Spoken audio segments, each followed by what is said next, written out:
नमस्कार, मी श्रीकांत उमरीकर. आपण पाहतात अॅनालायझर. लाईक करा, शेअर करा, सबस्क्राईब करा. अॅनालायझरचं ॲप डाउनलोड करा. आज 26 नोव्हेंबर, संविधान दिन.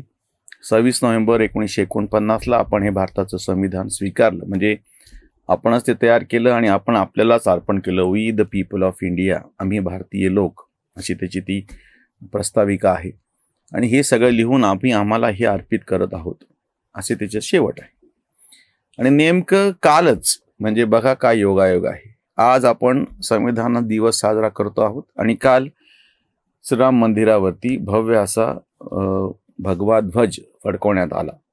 मंदिराचं काम पूर्ण झालं, गर्भगृह आणि ते शिखर आणि बाकीच्या सगळ्या गोष्टी. आता फिनिशिंगचं आणि बाकी बारीक सारीक काम चालू आहे. आणि त्या परिपूर्ती म्हणजे 22 जानेवारी 2024ला रामललाच्या मूर्तींची प्राणप्रतिष्ठा झालेली होती. जवळजवळ आता हे 2-2.5 वर्ष झाल्याच्या नंतर बाकीचं काम पूर्ण होऊन प्रत्यक्ष जे शेवटचा जो भाग असतो, ध्वजा त्याच्यावरती चढवणे, ते काल झालं. ह्या दोन घटनांना एकत्र सांधून जो मला वेगळा मुद्दा तुमच्या समोर सांगायचा आहे, तो म्हणजे लोकशाही. आम्ही सनातनी आहोत, आम्ही हिंदू धर्माचे पाईक आहोत, म्हणूनच आम्ही लोकशाहीचे वारस आहोत. लोकशाहीची मूल्य आमच्याकडे प्राचीन सगळ्या याच्यामध्ये कशी आहेत. अन्यथा फ्रेंच राज्यक्रांतीच्या नंतर स्वातंत्र्य, समता, बंधुता ही आधुनिक मूल्य आली आणि जगभरामध्ये लोकशाही पसरली असं मानण्याच्या काळात स्वतः डॉक्टर बाबासाहेब आंबेडकरांनी बुद्ध आणि धम्माच्या प्रस्तावनेमध्ये सुरुवातीला जे चरित्र बुद्धांचं सांगितलेलं आहे, त्याच्यामधला जो शाक्य संघाचा उल्लेख आहे, हे सगळे आपल्याकडच्या लोकशाहीचे पुरावे आहेत. दुसरी गोष्ट म्हणजे स्वातंत्र्य देण्याच्या बाबतीमध्ये अगदी वेदांपासून की वेद नाकारण्यापर्यंत, म्हणजे वेदांमधली जी सगळी दर्शनं आहेत, जे वेद मानतात ते आस्तिक मानल्या गेलेले आहेत, जे वेद मानत नाहीत ते नास्तिक मानल्या गेलेत. पण त्यांना आपल्या सगळ्या दर्शनशास्त्रात स्थान आहे. लोकशाहीचा सगळ्यात मोठा पुरावा म्हणजे न्याय, योग, सांख्य, वैशेषिक, पूर्वमीमांसा आणि उत्तरमीमांसा, हे 6 दर्शनं जे आहेत त्यांना आस्तिक दर्शनं म्हटल्या गेलेले, जे वेद मानतात. आणि त्याच जोडीनं हे महत्वाची गोष्ट आहे, म्हणजे भगवान गौतम बुद्धांच्या आधी भगवान महावीरांनी वेद नाकारले आणि तरी ते सगळं दर्शन आम्ही आमच्या ह्याच्यात स्वीकारलं. भगवान गौतम बुद्धांनी सांख्य दर्शन स्वीकारलं, बाकीचे नाकारले तरी त्यांचा स्वीकार केला. आणि चार्वाकांनी सगळं नाकारलं तरी चार्वाक दर्शन म्हणून आम्ही स्वीकारलं. म्हणजे ही 6 दर्शनं जी वैदिक आहेत ती, आणि जी 3 दर्शनं आहेत ती अवैदिक आहेत ती, अशी 9 दर्शनं आहेत आमच्याकडं. लोकशाहीचा सगळ्यात मोठा पुरावा हा आहे की आमच्याकडे सगळ्या मतांचं स्वागत केलं गेलेलं आहे, सगळ्या मतांचा आदर केला गेलेला आहे. त्याच्यामुळे आम्ही 26 नोव्हेंबरला संविधान दिन साजरा करतो आहे. पण त्याच्या आधीच खरं तर जो प्रत्यक्ष धर्मध्वज असं त्याला म्हणलं जातं, प्रत्यक्षामध्ये त्याला धर्मध्वज म्हणण्याच्या पेक्षा तोच एका अर्थाने लोकशाहीचं सगळ्यात जुनं प्रतीक आहे. आमच्याकडं बाकीच्या सगळ्या धर्मांच्या बाबतीमध्ये मात्र एक प्रेषित आहे, एक देवता आहे, त्याचं एक पुस्तक आहे, त्याने दिलेले नियम आहेत आणि तो प्रत्यक्ष कधी सुरू झाला ते सांगून दाखवून देता येत.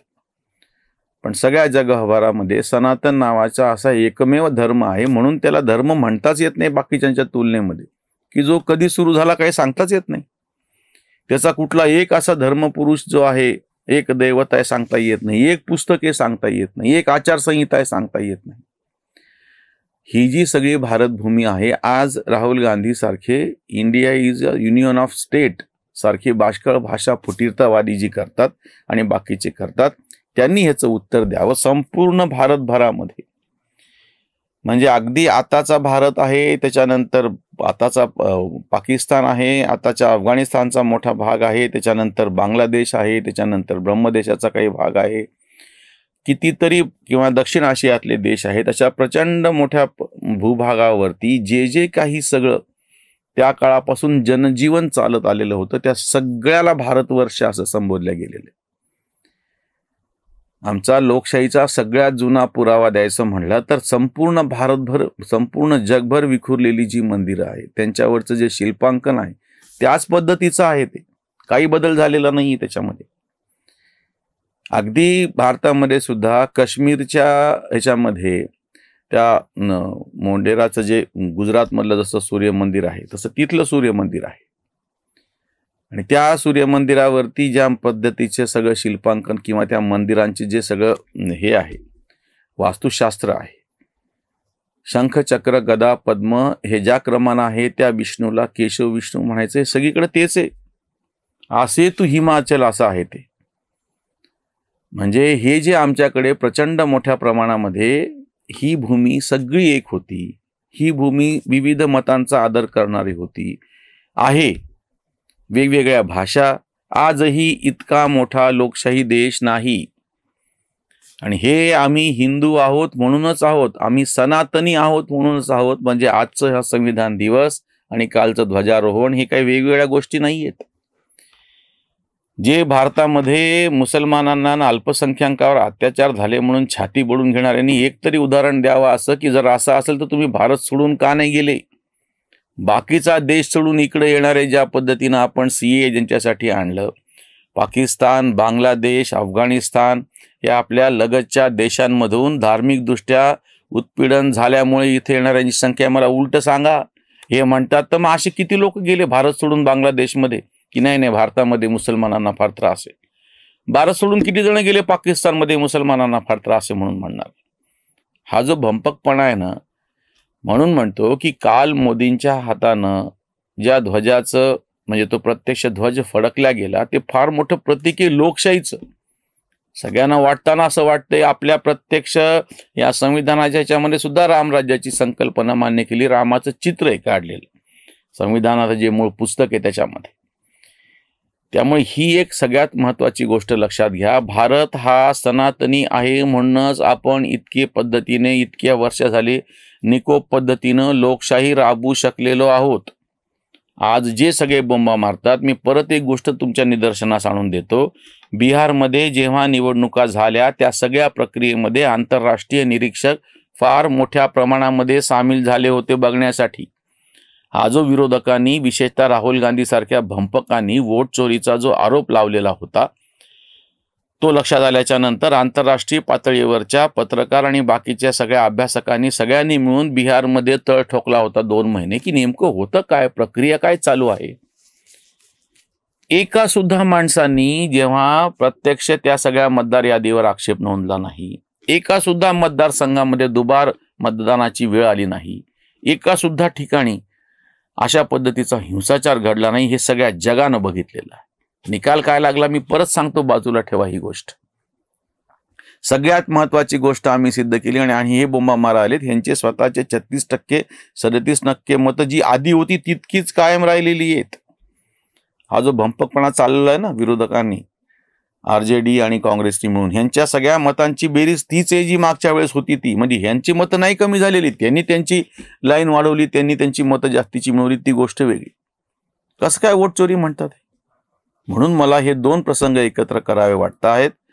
जो ज्या पद्धतीनं तो धर्मध्वज चढवला गेलेला आहे आणि ती जी विलक्षण अशी तो क्षण आहे, मोदींचे तर हात थरथर कापतायत. त्याचं नुसतं काय त्याचं कारण असं नाहीये की त्यांचं वय झालं म्हणून, की एवढ्या मोठ्या प्रचंड अशा देशाच्या ह्याच्यामध्ये आपण प्रमुखपदी बसलेलो आहोत आणि एक प्रतीक असलेली गोष्ट आपल्या हातानं घडते आहे आणि जी लोकशाहीला अनुकूल अशी आहे. नुसती धार्मिक असली असती तर आम्ही त्याचा उल्लेखही नसता केला. त्याच्यावरची ही उसंत वाणी.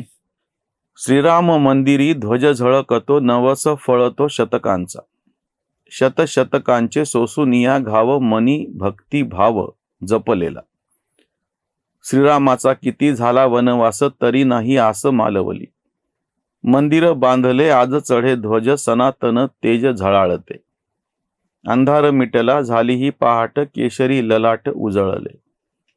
सभ्यतेचे आज फडके निशाण, मंगल निधान विश्वाचे गा. कांत संस्कृती ही जगामध्ये श्रेष्ठ, तिचे एकनिष्ठ भक्त आम्ही, तिचे एकनिष्ठ भक्त. आमची संस्कृती जगामध्ये आम्ही श्रेष्ठ म्हणतो ते आम्हाला फुकटचा, आम्हाला आमच्या प्रदेशाचा अभिमान आहे म्हणून म्हणत नाही, ते तर आहेच आहे. अभिमानाच्या पलीकडे गर्व आहे. पण आम्ही अभिमानाचा विषय कुठला सांगतो आहे की आम्ही जगाला लोकशाही शिकवत आहोत. हे आम्हाला कोणी शहाणपण सांगू नये की फ्रेंच राज्यक्रांतीच्या नंतर तुमच्याकडे लोकशाही आली. जो पुरावा प्रत्यक्ष बाबासाहेब आंबेडकरांनी दिलेला आहे आणि मी जे सांगतो आहे तुम्हाला की गेल्या 4-5 हजार वर्षांमध्ये तुमच्याकडे ज्या पद्धतीचे हे सगळ्या जुन्या रचना, जुने ग्रंथ, साहित्यशास्त्र, संगीतशास्त्र, वास्तुशास्त्र, शिल्पशास्त्र, कितीतरी विषय आहेत, नाट्यशास्त्र, सगळ्या संपूर्ण भारतवर्षामध्ये ते अवलंबिले गेलेले होते.